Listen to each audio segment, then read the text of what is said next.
I had an affair with my stepmother, and it destroyed my relationship with my father. My name is Roger, and I'm 20 years old. For as long as I can remember, my life has been a quiet symphony of routine. I live with my father, David, and until recently my life was pleasantly predictable. Everything changed when Karen entered our lives. Karen is my father's new wife, and though she's been in our lives for just a short while, the impact she's had on me is anything but trivial. It was a chilly afternoon when I first noticed it. The attraction I felt towards Karen. The rain was relentless that day, pounding against the windows with an almost rhythmic intensity. I had come home early from college, drenched from the unexpected downpour, and found myself drawn to the comforting warmth of the kitchen. Karen was there, as usual, her presence filling the room with a calming aura. She was wearing a soft, navy blue sweater and jeans, her hair tied back in a casual bun. She looked up as I walked in, her eyes crinkling into a warm smile. "Oh, Roger, you're soaked. Let me get you a towel." As she approached, our eyes met, and I felt a strange flutter in my chest. It wasn't just the warmth of the kitchen that made me feel this way, it was her. The way she moved with such ease, the gentle curve of her smile, it stirred something within me that I wasn't prepared for. "Thanks," I mumbled, trying to ignore the heat rising to my cheeks. I took the towel she handed me, our fingers brushing for a moment longer than necessary. That fleeting touch sent an unexpected shiver through me, and I quickly retreated to the dining table. Karen continued to prepare dinner, her presence like a soft melody in the background. I tried to focus on my homework, but my thoughts kept drifting to her. It was as if every action she made was accentuated, each movement more graceful, more captivating. Couldn't explain it. This attraction that seemed to grow with each passing day. The days turned into weeks, and my feelings for Karen only intensified. I found myself seeking out her company more often, volunteering to help with cooking or chores, just to be near her. It was during these moments that I began to notice the subtle glances she would cast my way, her eyes lingering a fraction longer than usual. One evening, as we sat together in the living room while David was out for a work function, I found myself caught in a whirlwind of emotions. Karen was curled up on the couch with a book, her legs tucked beneath her. I sat in the armchair opposite her, my heart pounding with an intensity I couldn't ignore. "Do you want some tea, Roger?" Karen's voice was soft like a gentle breeze. "Sure," I replied, trying to keep my voice steady. I watched her move to the kitchen, her movements fluid and graceful. I could see her silhouette through the open doorway, and my heart raced with a mix of anticipation and unease. As she prepared the tea, I couldn't help but marvel at how she seemed to fit so effortlessly into our lives. She had a way of making everything seem more vibrant, more alive. It was disconcerting and alluring all at once. Karen returned with 2 steaming mugs of tea, setting one down in front of me. Her fingers brushed mine again, and the contact sent a surge of electricity through me. I looked up at her, and for a brief moment, our eyes locked. The world around us seemed to fade away, leaving just the two of us in that quiet, charged space. "Is something wrong, Roger?" she asked, her voice laced with concern. "No, it's nothing," I said quickly, looking away. I could feel my heart thudding loudly in my chest. I was afraid that if I said too much, if I revealed what I was feeling, it would only complicate things further. Karen's presence was becoming an obsession, constant pull I couldn't ignore. I found myself daydreaming about her, replaying our interactions over and over in my mind. The more I tried to push these feelings away, the more they seemed to consume me. I was torn between the guilt of my attraction and the undeniable desire I felt. One afternoon, while my father was out running errands, Karen and I were alone in the house. I was working on a project at the kitchen table when she walked in, carrying a tray of freshly baked cookies. The smell was heavenly, and I couldn't help but be drawn to her as she set the tray down. "Want to try one?" Karen offered with a smile, her eyes twinkling. I accepted, trying to focus on the taste rather than the feelings that were stirring inside me. As I reached for a cookie, our fingers touched once more, and the contact was electric. I looked up at her, and I could see a flicker of something in her eyes, something that mirrored my own conflicted emotions. For a moment, I was lost in that gaze, the rest of the world falling away. I felt a strong urge to bridge the distance between us, to close the gap that had been growing ever since she entered our lives. But I was paralyzed by fear and guilt, unsure of how to navigate this treacherous territory. After that day, things began to shift. The attraction I felt towards Karen became harder to hide, and it was taking a toll on me emotionally. I was constantly on edge, my thoughts consumed by the forbidden nature of my feelings. Every glance, every touch, became a source of torment and longing. Karen, for her part, seemed to sense the tension, but chose to remain graciously oblivious. She treated me with the same warmth and kindness as always, but I couldn't help but wonder if she was aware of the effect she had on me. My life, which once felt so stable and secure, was now fraught with emotional turmoil. The lines between right and wrong were blurring. I was caught in a web of my own making. As I lay in bed at night, I wrestled with my thoughts, trying to make sense of the attraction that had so unexpectedly turned my world upside down. I knew that I couldn't continue down this path without facing the consequence. My relationship with Karen was growing more complicated, and I was left to grapple with the reality of my feelings.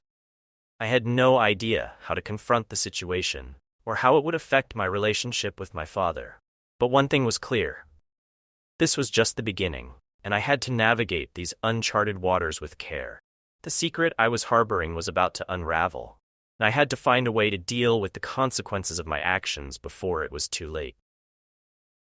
As I sit here reflecting on the chaos that has unfolded, I can hardly believe how quickly my life has spun out of control. The attraction I felt for Karen, my stepmother, has evolved into something far more dangerous and complicated. It was one of those ordinary evenings when everything seemed to shift beneath the surface. My father, David, was working late at the office, and Karen and I found ourselves alone in the house once more. The air was thick with unspoken tension, and every glance we exchanged seemed to amplify the charge between us.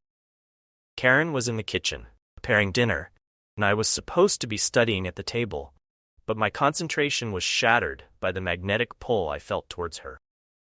She moved around the kitchen with effortless grace, her every motion a source of tormenting allure. I could see her through the open doorway, and it was as though a powerful force was drawing me toward her. My heart raced as I made my way to the kitchen under the pretense of needing a drink. Karen looked up, her eyes meeting mine, with a spark that sent a shiver down my spine. "Do you need something?"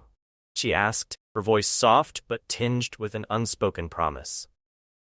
"Just some water," I managed to reply, trying to keep my voice steady. As I reached for a glass, our fingers brushed once more, and the touch was electric. I could see the flicker of emotion in Karen's eyes, a mix of desire and hesitation.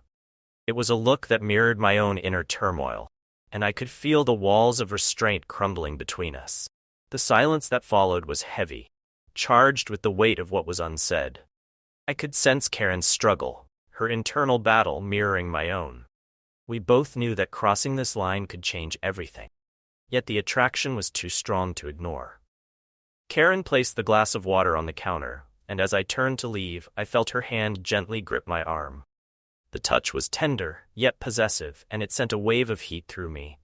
I looked at her, our faces inches apart, and the world seemed to narrow to just the two of us. "Roger," Karen whispered, her voice barely audible, "we need to talk." The gravity in her tone made my heart pound harder. I nodded, feeling a mix of fear and anticipation as we moved to the living room. I could see the struggle in her eyes, conflict that mirrored my own. We sat down on the couch, the space between us fraught with tension. "What's going on?" Karen asked, her voice trembling slightly. "I don't know," I admitted, my voice barely more than a whisper. "I can't stop thinking about you. It's like I'm drawn to you in a way I can't explain." Karen's eyes softened, and she reached out to take my hand. Contact was electrifying, and I felt an overwhelming surge of emotion. "I feel the same way," she confessed, voice breaking. "I've been trying to fight it, but it's like I can't control what I feel." Confession hung in the air, a delicate and dangerous truth. We were standing on the precipice of something that could tear our lives apart, yet the magnetic pull between us was too strong to resist. I could see the desire in Karen's eyes, a reflection of the need that had been building inside me. Without thinking, I leaned in and kissed her. The kiss was hesitant at first, a tentative exploration, but it quickly deepened into something more intense. The world outside seemed to disappear as our lips met, and I could feel the heat of our desire, the undeniable connection that had been simmering beneath the surface. Karen responded with equal passion, her hands moving to pull me closer. The intensity of our kiss was both exhilarating and terrifying, a whirlwind of emotion that left me breathless. As we finally broke apart, we were both panting, our faces flushed with the intensity of what had just happened. "What are we doing?" Karen asked, her voice trembling with a mix of fear and exhilaration. "I don't know," I admitted, my heart racing. "But I can't stop thinking about you. I can't stop wanting you." Karen looked at me with a mixture of longing and guilt. "This is so wrong," she said, her voice cracking. "David would be devastated if he found out." The reality of our actions hit me like a cold wave. The desire I felt was overwhelming. I knew that crossing this line would have dire consequences, but I was unable to resist the pull of my feelings for Karen. The affair had begun, and with it came a storm of emotions that I wasn't prepared to handle. The following weeks were a blur of intense, secret encounters. Every moment spent with Karen was a mix of passion and guilt, a dangerous dance that left us both exhilarated and terrified. We found excuses to be alone together, to indulge in the forbidden desires that had taken over our lives. Each stolen moment was a thrill, but also a constant reminder of the precarious edge we were walking. We would meet in the evenings when David was away on business or working late. Each rendezvous was charged with an urgency, a need to make the most of the fleeting time we had. The secrecy added an extra layer of excitement, but also deepened the sense of betrayal. Our affair quickly became more than just physical. It was an emotional entanglement that left us both vulnerable. Karen would confide in me about her fears and anxieties, and I found myself opening up to her in ways I had never imagined. Connection between us grew stronger, but so did the weight of our actions. Every time David came home, I felt a pang of guilt, a reminder of the betrayal I was living. The contrast between the facade of normalcy and the reality of my secret life was jarring. I would look at David, who was oblivious to the turmoil within our family, and feel a deep sense of shame. Karen, too, was struggling with the weight of our affair. She would sometimes break down in tears, expressing her fear of being found out and the damage our actions could cause. The emotional toll of our relationship was becoming increasingly evident, and we both knew that we were playing with fire. One evening, after a particularly intense encounter, Karen and I sat together in silence, both lost in our thoughts. The room was filled with an oppressive tension, the weight of our actions pressing down on us. I looked at Karen, her face pale and tired, and felt a surge of regret. "What are we doing?" I asked, my voice filled with anguish. "This isn't worth losing everything over." Karen's eyes were filled with tears as she reached out to take my hand. "I don't know," she said softly, "but I can't stop feeling this way about you. I don't know how to make it stop." The pain in her voice mirrored my own, and I felt a deep sense of despair. We were trapped in a cycle of desire and guilt, unable to escape the consequences of our actions. Our affair had crossed a line that could never be undone, and the repercussions of our choices were looming over us like a dark cloud. As I lay in bed that night, I couldn't shake the feeling that we were heading towards a breaking point. The intensity of our relationship was unsustainable, and I knew that something had to give. The love we shared was both a beautiful and destructive force, and the fallout from our affair was inevitable. The lines we had crossed were irreversible, and the consequences of our actions would soon become painfully clear. The path we had chosen was fraught with danger, and the only question now was how much damage we would have to endure before the truth came to light. The sense of dread that had been gnawing at me for weeks finally reached a breaking point. Every stolen moment with Karen was a bittersweet escape, but the guilt and fear of being discovered loomed like a dark cloud over our secret affair. It was only a matter of time before David, my father, began to sense that something was wrong. David had always been a perceptive man, and the subtle changes in our family dynamics did not go unnoticed. He was a creature of routine, and any deviation from that routine was immediately apparent to him. As our affair grew more intense, it became harder to maintain the facade of normalcy. The cracks in our charade began to widen, and David was starting to see through them.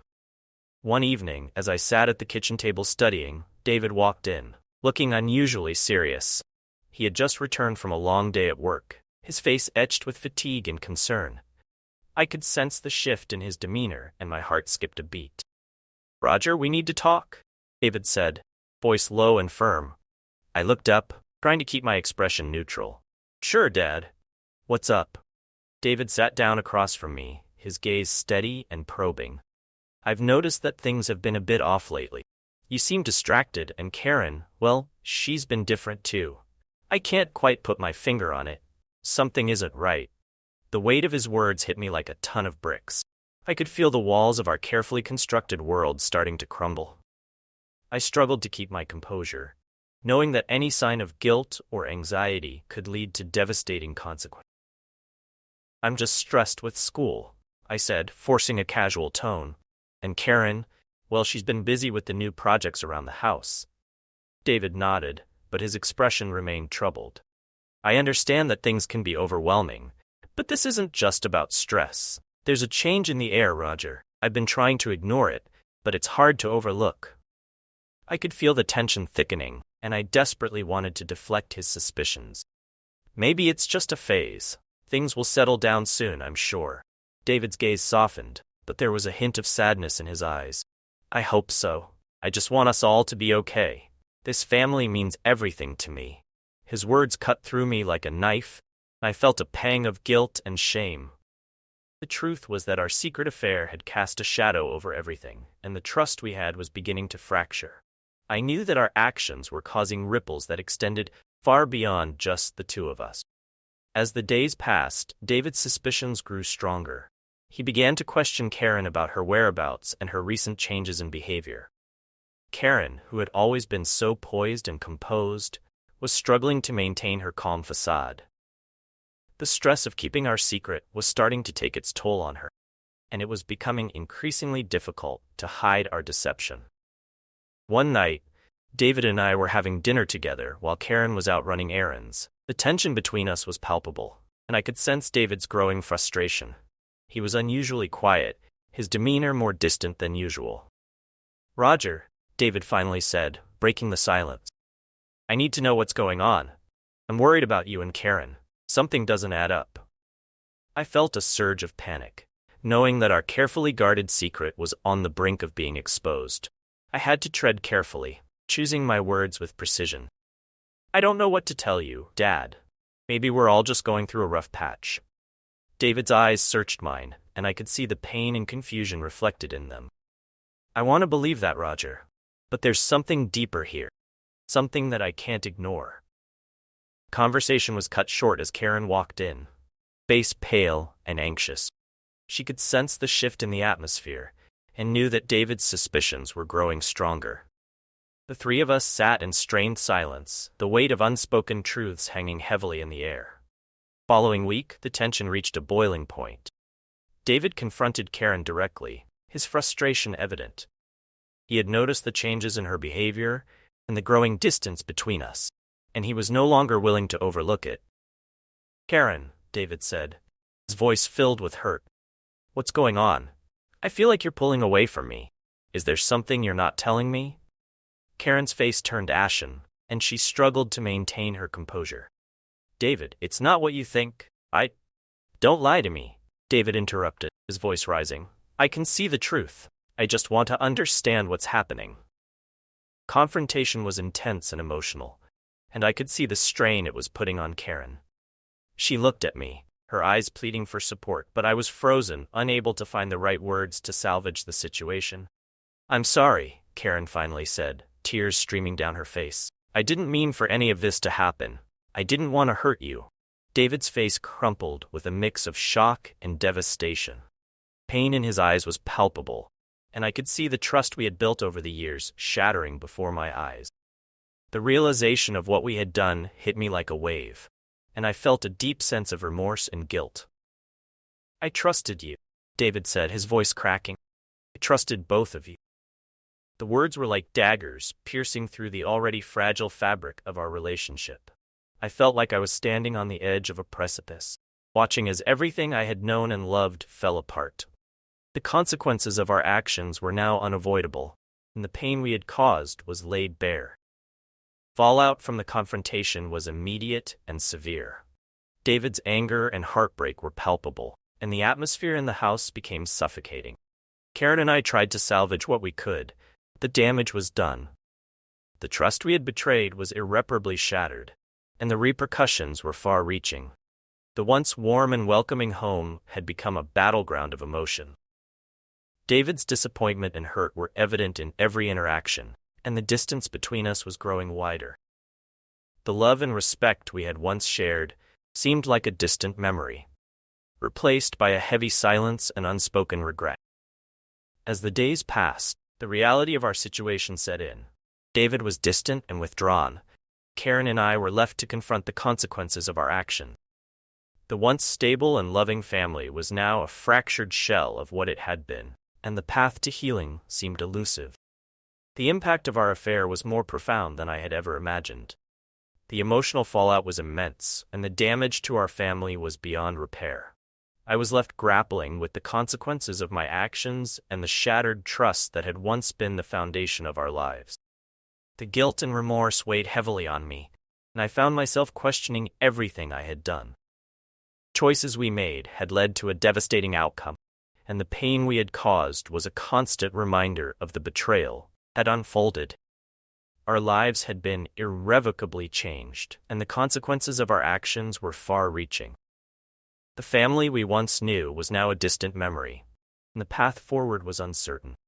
The shattered trust was a painful reality that we had to face, and the road to redemption seemed daunting and filled with obstacles.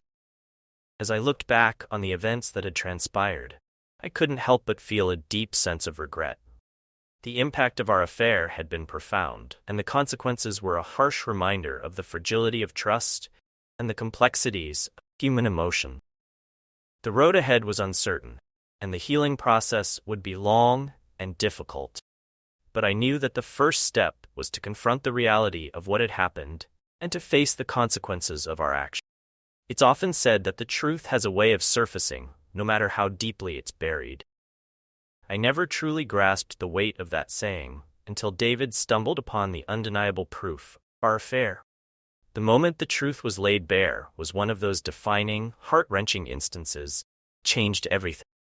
It was a rainy afternoon, kind where the sky is heavy with clouds, and the world seems muted by the steady drizzle. I had stayed home from college, ostensibly to catch up on assignments, but the truth was I was avoiding David and the unbearable tension that had become our norm. Aaron had taken the day off to run errands, leaving me alone in the house. The silence of the house was almost oppressive. My mind was a whirlpool of guilt and anxiety, each thought pulling me deeper into a sea of regret. The storm outside seemed to mirror the storm within me, fitting backdrop for the chaos that was about to unfold. David came home early that day, his footsteps echoing through the hallway. I could hear him moving around, the sound of his movements punctuating the silence. My heart began to race, knowing that his early return was a prelude to a confrontation that I had been dreading. I was in the living room, sitting on the couch with a textbook open in front of me, though I wasn't really reading it. My mind was preoccupied with thoughts of how to mend the rift in our family. The door creaked open, and David appeared in the doorway, his expression unreadable. "Roger," he said, his voice steady but edged with a seriousness that made my heart sink. "I need to talk to you." I looked up, trying to muster a calm facade. "Sure, Dad. What's up?" David walked in and took a seat across from me. There was a palpable tension in the room, an unspoken heaviness that seemed to grow with each passing second. "I've been doing some thinking," David began, his gaze locked onto mine, "about what's been going on lately. I can't shake the feeling that there's something I'm not seeing." My throat tightened, and I struggled to maintain eye contact. "I've told you. It's just been a rough time, nothing more." David's expression hardened, and he reached into his jacket pocket, pulling out a small, folded piece of paper. He laid it on the coffee table between us, his hands trembling slightly. "I found this in Karen's bag." My breath caught in my throat as I looked at the paper. It was a receipt from a hotel, dated a few weeks prior. The realization of what this meant hit me with the force of a tidal wave. I could feel my heart pounding in my chest, each beat echoing the fear and shame that I was trying so hard to suppress. David's eyes were filled with a mixture of hurt and anger. I didn't want to believe it, Roger. I wanted to trust that everything was okay, but this changes everything. I swallowed hard, trying to find the right words to explain, but the truth was there in black and white, staring us both in the face. David cut me off, his voice breaking. No, Roger, don't.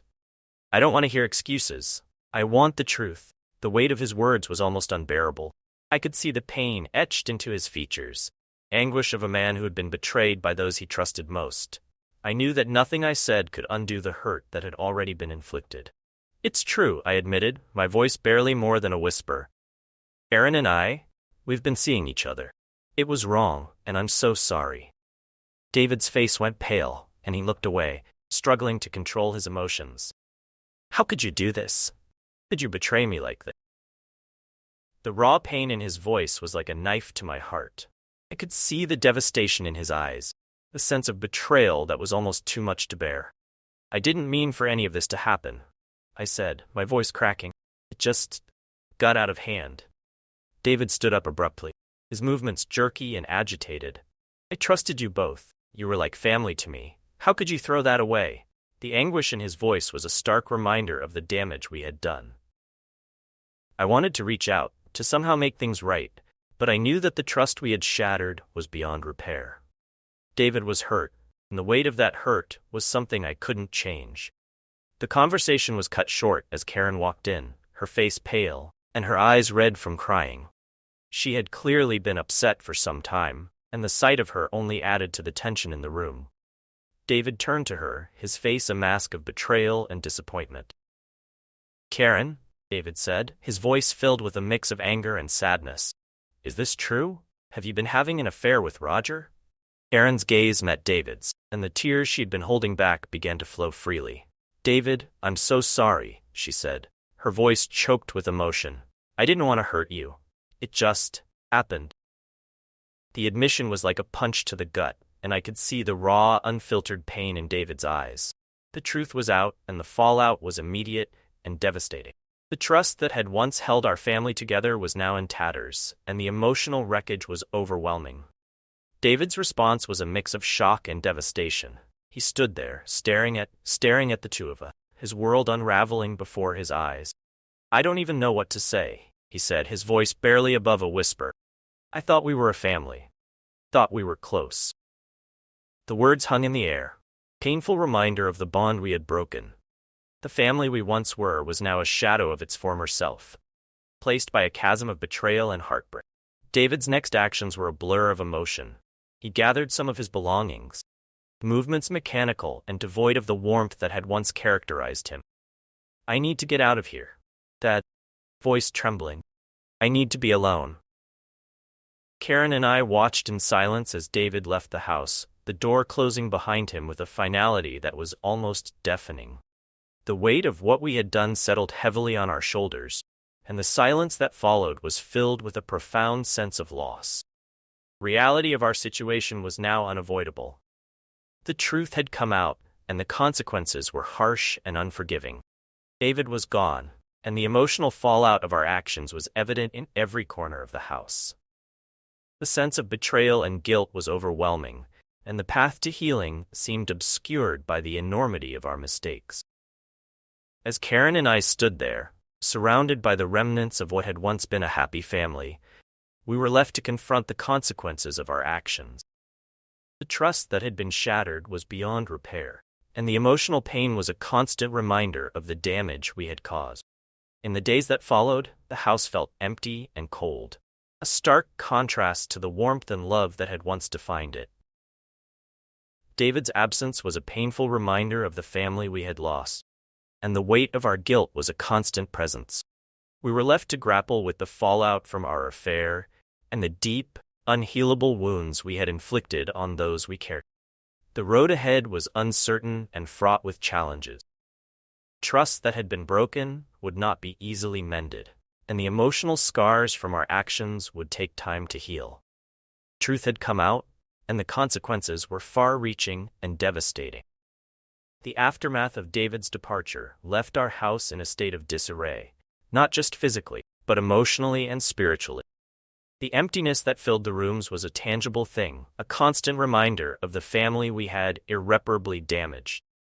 The silence was deafening, and the weight of our actions pressed heavily on my shoulders. Every corner of the house seemed to echo with the pain of what had happened. Aaron and I were left to pick up the pieces, but the truth was that there was nothing to salvage. The love and respect we once had for David, and the trust that had bound us together, were shattered beyond repair. The house, once a symbol of family unity and warmth, now felt like a cold, uninviting shell. Days turned into weeks, and the reality of our situation set in with a crushing finality. David had left, and we had no idea where he was or how he was coping. His absence was felt deeply, and the emotional void he left behind was impossible to ignore. The house was filled with a sense of loss that no amount of cleaning or rearranging could erase. Karen and I tried to maintain a semblance of normalcy, but it was clear that things had changed irreversibly. Our conversations, once filled with laughter and shared plans, had become strained and distant. The affair that had started as a secret passion had left us with nothing but regret and isolation. One evening, as I sat alone in the living room, the weight of the situation felt particularly overwhelming. I stared blankly at the walls, each one a silent witness to the turmoil that had unfolded. The reality of the damage we had done was settling in, and I was left grappling with the consequences of my actions. The phone rang, breaking the oppressive silence. It was an unfamiliar number, but something in my gut told me it might be important. I hesitated before answering, unsure of what to expect. "Hello?" I said, trying to keep my voice steady. "Roger?"